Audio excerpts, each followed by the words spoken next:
রমজানের পবিত্র মাস, কিন্তু ডুরান লাইনের আকাশে ভেসে বেড়াচ্ছে যুদ্ধ বিমান, মসজিদের মিনারের ওপর ধোঁয়ার কুণ্ডলী, সীমান্তে কামানের গর্জন। আফগানিস্তান ও পাকিস্তান দুই মুসলিম প্রতিবেশী আবারও মুখোমুখি। কেন জ্বলছে সীমান্ত? কার স্বার্থে এই সংঘাত? আর এর শেষ কোথায়? আজকের ভিডিওতে আমরা জানব পুরো ঘটনা, পেছনের রাজনীতি এবং সম্ভাব্য ভবিষ্যৎ। তো এখনই চ্যানেলটি সাবস্ক্রাইব করে পাশেই থাকুন। সাবস্ক্রাইব না করলে কিন্তু আগ্রহ কমে যায় ভিডিও বানানোর। তো শুরু করি মেন ভিডিওর অংশগুলো। সংঘাতের শিকড়। আফগানিস্তান ও পাকিস্তানের সীমান্ত ডুরাল লাইন নামে পরিচিত। দৈর্ঘ্যে 2611 কিলোমিটার। আফগানিস্তান কখনোই এই সীমান্তকে আনুষ্ঠানিকভাবে স্বীকৃতি দেয়নি। তাদের মতে এটি ঔপনিবেশিক আমলে আরোপিত একটি বিভাজন। 2021 সালে তালেবান ক্ষমতায় ফেরার পর থেকেই সীমান্তে উত্তেজনা ক্রমশই বেড়েছে। বিশ্লেষকদের মতে 2021-এর পর থেকে 75টিরও বেশি সংঘাত হয়েছে। পাকিস্তানের প্রধান অভিযোগ, আফগানিস্তান তেহরিকি তালেবান পাকিস্তান টিটিপি কে আশ্রয় দিচ্ছে। 2007 সালে গঠিত এই সংগঠন পাকিস্তানের ভেতরে একাধিক বড় হামলার সঙ্গে জড়িত বলে অভিযোগ করেছে।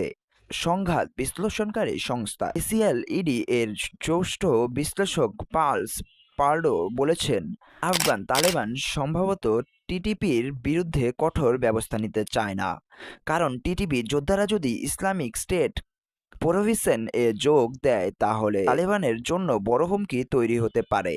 অর্থাৎ তালেবান এক দৈত্য চাপে রয়েছে। কি ঘটেছিল আফগান পাকিস্তান সীমান্তে? আন্তর্জাতিক সংবাদ সংস্থা অ্যাসোসিয়েটেড প্রেস জানিয়েছেন, পাকিস্তানের বিমান ও স্থল হামলায় আফগানিস্তানের 2 ব্রিগেড ঘাঁটি ধ্বংস হয়েছে। পাকিস্তানের রাষ্ট্রীয় গণমাধ্যম পাকিস্তান টেলিভিশন দাবি করেছে, তাদের বাহিনী কয়েক ঘন্টার মধ্যেই তালেবানের একাধিক ঘাঁটি গুঁড়িয়ে দিয়েছে। হামলার লক্ষ্যবস্তু হিসেবে উল্লেখ করা হয়েছে কান্দাহারের একটি ব্রিগেড সদর দপ্তর, গোলাবারুদ ডিপো, ওয়ালিখান সেক্টর, শাওয়াল সেক্টর সংলগ্ন এলাকা, বাজাউর সেক্টর, আঙ্গুর আড্ডা সীমান্ত চৌকি। সীমান্তে তোরাখাম ক্রসিং এলাকায় গোলাবর্ষণ ও বন্দুকযুদ্ধের খবর পাওয়া গিয়েছে। তাহতের সংখ্যা দুই দেশের দুইটি গল্প। পাকিস্তানের দাবি 274 জন আফগান যোদ্ধা নিহত এবং আহত প্রায় 400+। 73টি চৌকি ধ্বংস, 17টি চৌকি নিয়ন্ত্রণে, 100-র বেশি ট্যাঙ্ক ও সজোয়া যান ধ্বংস। কিন্তু আফগান তালেবানরা দাবি করছে মাত্র 8 জন নিহত এবং 11 জন আহত। সংখ্যার এই বিশাল পার্থক্য প্রশ্ন তুলেছে, আন্তর্জাতিক প্রক্রিয়াগুলো কি হচ্ছে? ইন্ডিয়া রমজান মাসে বিমান হামলার নিন্দা জানিয়েছে। রাশিয়া মধ্যস্থতার প্রস্তাব দিয়েছে। সাধারণ মানুষের জীবনের উপর কীরকম প্রভাব পড়ছে? সীমান্তের কাছে বসবাসকারী পরিবারগুলো আতঙ্কে। অনেকে ঘরবাড়ি ছেড়ে নিরাপদ আশ্রয় স্থলে চলে গিয়েছে। আফগানিস্তান ও পাকিস্তান যুদ্ধের ভবিষ্যৎ কোথায়?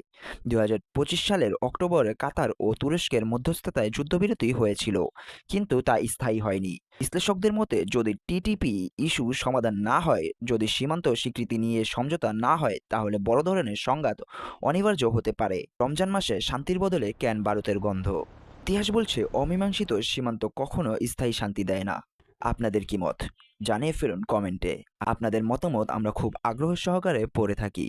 সাবস্ক্রাইব করতে কিন্তু ভুলবেন না। ভালো থাকবেন, সুস্থ থাকবেন। আল্লাহ হাফেজ।